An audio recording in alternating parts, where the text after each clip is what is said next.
America, Iran और भारत का एक त्रिकोणीय तनाव शुरू हुआ है, ये देखने को मिल रहा है। वहीं दूसरी तरफ क्या चाइना पर हमला करने वाले हैं डोनाल्ड ट्रंप, और ये चीजें क्यों बहुत ज्यादा स्पार कर रही हैं। जियोपॉलिटिक्स में बहुत कुछ चल रहा है, हमेशा की तरह जानने को मिलेगा बहुत कुछ। आइए जानते हैं इन खबरों को विस्तार से। वैश्विक कूटनीति के मंच पर एक बार फिर से अमेरिका और ईरान के बीच तनाव अपने चरम पर पहुंच गया है और इस बार जानेंगे जियोपॉलिटिक्स में बहुत कुछ चल रहा है, हमेशा की तरह जानने को मिलेगा बहुत कुछ। आइए जानते हैं इन खबरों को विस्तार से। वैश्विक कूटनीति के मंच पर एक बार फिर से अमेरिका और ईरान के बीच तनाव अपने चरम पर पहुंच गया है और इस बार भारत इस जटिल समीकरण का एक महत्वपूर्ण हिस्सा बन गया है। अमेरिकी राष्ट्रपति डोनाल्ड ट्रंप ने अपनी अधिकतम दबाव की नीति को तेज करते हुए ईरान पर नए प्रतिबंध लगाए हैं और भारत से ईरान के चाबहार बंदरगाह परियोजना से पीछे हटने की मांग की है, लेकिन भारत ने अपनी रणनीतिक स्वायत्तता को बनाए रखते हुए दबाव को ठुकरा दिया है और चाबहार को विकसित करने के लिए अपनी प्रतिबद्धता दोहराई है। ये स्थिति न केवल क्षेत्रीय संतुलन को प्रभावित कर रही है, बल्कि भारत की उस ऐतिहासिक स्वतंत्र विदेश नीति की याद दिलाती है जिसने 1974 में पोखरण परमाणु परीक्षण के जरिए दुनिया को अपनी ताकत दिखाई थी। यहाँ पर देखने को मिल रहा है 20 मार्च 2025 को व्हाइट हाउस से एक बयान जारी होता है जिसमें अमेरिका ने ईरान के तेल उद्योग, उसकी अर्थव्यवस्था पर नए प्रतिबंधों की घोषणा की। इन प्रतिबंधों में ईरान के तेल मंत्री मोहसिन पाकनेजाद, कई तेल कंपनियां और एक शैडो फ्लीट शामिल है जो कथित तौर पर ईरान के तेल को गुप्त रूप से निर्यात करने में मदद करता है। ट्रंप ने अपने संबोधन में कहा कि ईरान को अपने परमाणु कार्यक्रम को छोड़ना होगा और आतंकवाद का समर्थन बंद करना होगा। हम हर उस देश पर नजर रख रहे हैं जो ईरान के साथ व्यापार कर रहे हैं और भारत को भी अपने कदमों पर विचार करना चाहिए। ट्रंप की ये चेतावनी स्पष्ट रूप से भारत के चाबहार बंदरगाह परियोजना की ओर इशारा करती है। चाबहार ईरान के दक्षिण पूर्वी तट पर स्थित एक रणनीतिक बंदरगाह है जिसे भारत पिछले एक दशक से विकसित कर रहा है। अमेरिका का मानना है कि ये परियोजना ईरान की अर्थव्यवस्था को मजबूत करती है जो उसके परमाणु महत्वाकांक्षा और क्षेत्रीय प्रभाव को बढ़ावा दे सकती है। अब इन प्रतिबंधों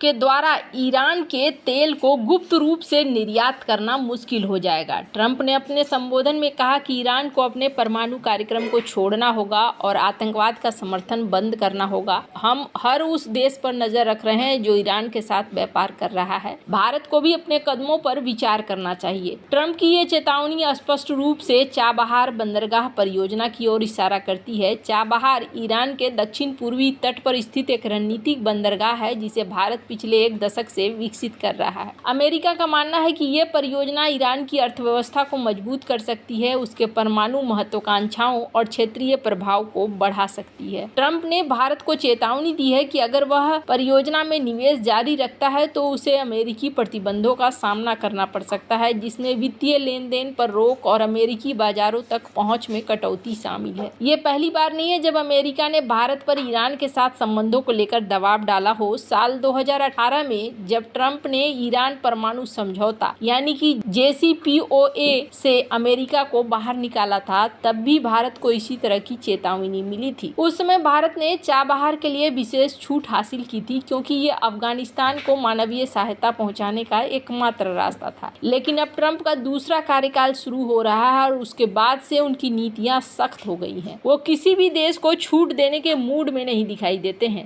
चाबहार बंदरगाह भारत के लिए न केवल एक व्यापारिक केंद्र है बल्कि ये उसकी भू राजनीतिक और आर्थिक रणनीति का एक महत्वपूर्ण हिस्सा है। ये बंदरगाह ओमान की खाड़ी के पास स्थित है और भारत को अफगानिस्तान, मध्य एशिया, उससे आगे रूस और यूरोप तक पहुंच प्रदान करता है। सबसे बड़ी बात यह है कि चाबहार भारत को पाकिस्तान के रास्ते की निर्भरता से मुक्ति दिलाता है जो अक्सर भारत अफगानिस्तान व्यापार में बाधा डालता है। ये बंदरगाह अंतर्राष्ट्रीय उत्तर दक्षिण परिवहन गलियारा का भी हिस्सा है जो समुद्री और सड़क मार्गों के जरिए भारत से यूरोप तक माल परिवहन को तेज और सस्ता बनाता है। भारत ने चाबहार को विकसित करने के लिए साल 2016 में ईरान के साथ एक समझौता किया था जिसमें $500 मिलियन के निवेश का वादा किया था। साल 2025-26 के केंद्रीय बजट में भारत ने इस परियोजना के लिए 100 करोड़ रुपए आवंटित किए हैं और अगले 10 वर्षों में इसकी क्षमता को 5 गुना बढ़ाने के लिए 4000 करोड़ रुपए खर्च करने की योजना है। विदेश मंत्रालय के प्रवक्ता अर्जुन मेहता का कहना है कि चाबहार भारत की क्षेत्रीय कनेक्टिविटी और आर्थिक विकास के लिए जरूरी है। हम इसे एक मानवीय और रणनीतिक परियोजना मानते हैं, किसी भी बाहरी दबाव के आगे नहीं झुकेंगे। चाबहार का एक और महत्वपूर्ण पहलू यह है कि यह पाकिस्तान के ग्वादर बंदरगाह और चीन पाकिस्तान आर्थिक गलियारे के जवाब में भारत की रणनीति का हिस्सा है। ग्वादर जो बलूचिस्तान में स्थित है और चीन द्वारा बड़े पैमाने पर विकसित किया जा रहा है, भारत के लिए एक सामरिक चुनौती है। जहां ग्वादर को पानी और बिजली की कमी जैसी समस्याओं का सामना करना पड़ रहा है, वहीं चाबहार को भारत एक विश्वसनीय और टिकाऊ विकल्प के रूप में पेश कर रहा है।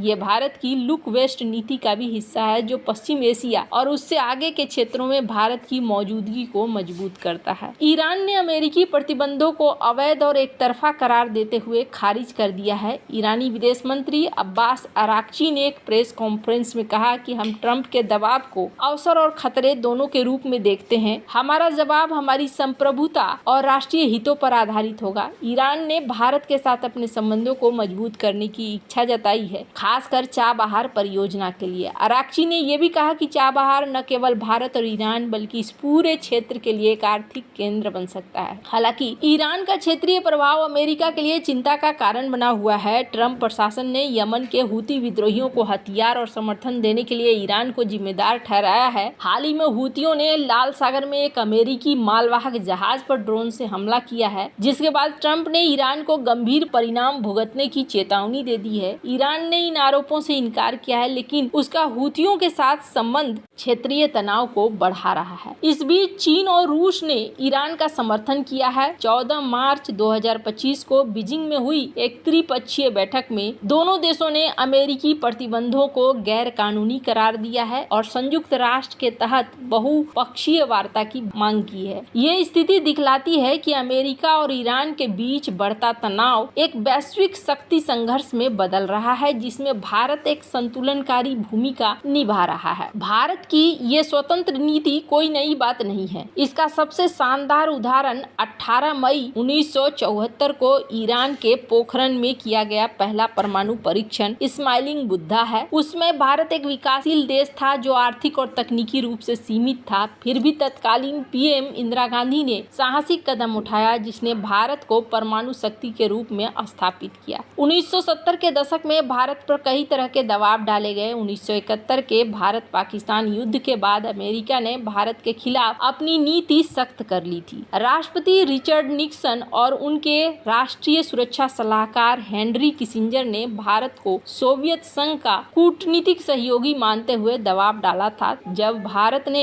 परमाणु परीक्षण की तैयारी शुरू कर दी थी, तो अमेरिका ने इसे रोकने के लिए कूटनीतिक और आर्थिक धमकियां देनी शुरू कर दी थी। अब यहाँ पर देखने को मिल रहा है कि चाबहार का ये फैसला भारत का वैसा ही कुछ फैसला है। अभी तो ट्रंप बहुत कड़े रूप से यहाँ पर अटके पड़े दिख रहे हैं, पर माना जा रहा है कि शायद चीजें ठीक हो। यहाँ पर रूबियो ने इस बात को भी स्पष्ट किया है कि अगर ऐसा ही सिलसिला चलता रहा तो कहीं ऐसा ना हो जाए कि ईरान के ऊपर हमला करना पड़ जाए। ये भी चीजें हैं जो ईरान के पीछे भी पड़ी हुई हैं। आपको क्या लगता है, क्या भारत सही कर रहा है या नहीं? कमेंट कर अपनी राय जरूर बताएं। जल्द मिलते हैं अगले वीडियो में नई खबर के साथ।